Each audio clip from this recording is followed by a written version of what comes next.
Você já imaginou fazer uma viagem de ônibus e de repente descobrir que esse ônibus pode ser mal assombrado? Se você quer conhecer um pouquinho esse mistério, se inscreve aí no canal, dá um like nesse vídeo e fica aí até o final para vocês conhecerem um pouquinho desse mistério.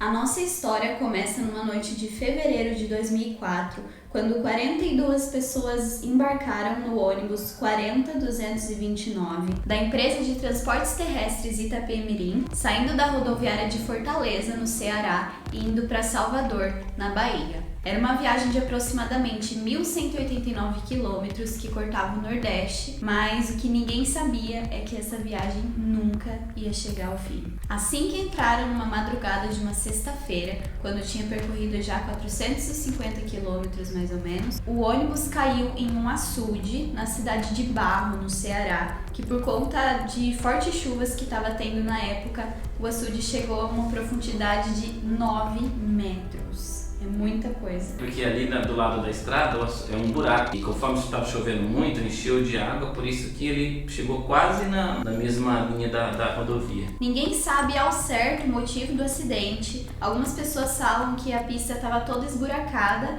e aí o motorista perdeu o controle, enquanto outros dizem que o motorista acabou dormindo no volante, perdendo todo o controle ali. É um mistério. Ninguém sabe ao certo porque que o ônibus caiu naquele açude, né? E a consequência desse terrível acidente foi a morte de todos os passageiros que estavam naquele ônibus. Como o veículo na época não tinha nenhuma saída de emergência e todas as janelas estavam lacradas por causa do ar-condicionado, todo mundo correu para a única saída que tinha no ônibus, que era a parte da frente, que era a porta. E esse fato acabou contribuindo ainda mais para que o ônibus afundasse na água. Então toda a dianteira do ônibus ficou afundada na água e foi lá que foi encontrado a maioria dos corpos amontoados na porta da entrada e de saída. Todas as mortes foram causadas ou por asfixia ou afogamento. O acidente nessa época gerou uma comoção tão grande que foram implantadas leis para que fosse obrigatório terem saídas de emergência em todas as janelas dos ônibus brasileiros. Hoje, se você passar no local do acidente, você vai ver que tem uma placa em homenagem a todas as vítimas e também tem várias cruzes indicando que ali morreram 42 pessoas. Mas agora você vai entender por que a gente escolheu contar essa história aqui no canal para vocês. Então, após todo esse período de perícia para tentarem descobrir a causa do acidente e depois de todas as vítimas já estarem enterradas há meses,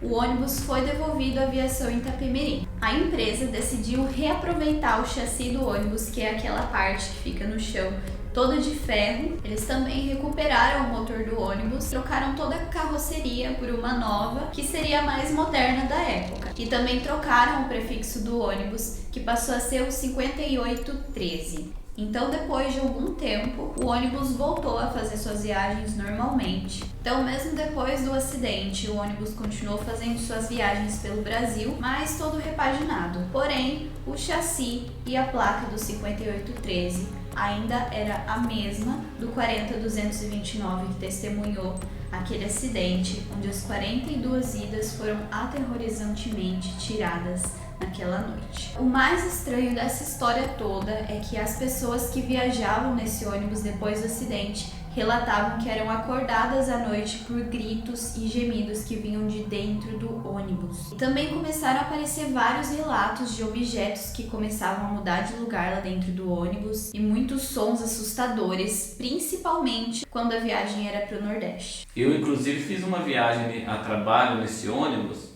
de São Paulo até Vitória ou Vila Velha, no Espírito Santo. Eu fui na última poltrona ali antes do banheiro. Não ouvi nada de grito, nada. Tinha um rangido estranho no ônibus, mas era alguma coisa de metal. Ouvi gritos, gemidos, essas coisas, não ouvi não. Se essas manifestações de fantasmas são verdadeiras ou se tratam apenas da imaginação das pessoas, isso não tem como a gente saber de fato. Mas o que a gente sabe é que esse ônibus continua circulando por vários estados, como Rio de Janeiro, São Paulo, Espírito Santo, Ceará, Bahia, entre outros estados. Então, da próxima vez que você for viajar de ônibus, preste um pouquinho mais de atenção para ver se na sua frente vai parar um ônibus amarelo da Itapemirim. Se sim, dá uma verificada no número dele. Se for 5813, há fortes chances desse ônibus na sua frente ser mal assombrado.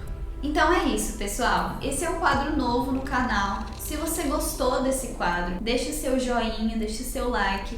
Comenta aí o que você achou, se você quer que a gente continue. Vai deixando nos comentários também alguns casos que você conheça, que são assim, meio sobrenaturais, meio misteriosos, que a gente pode estar trazendo aqui também, tá bom?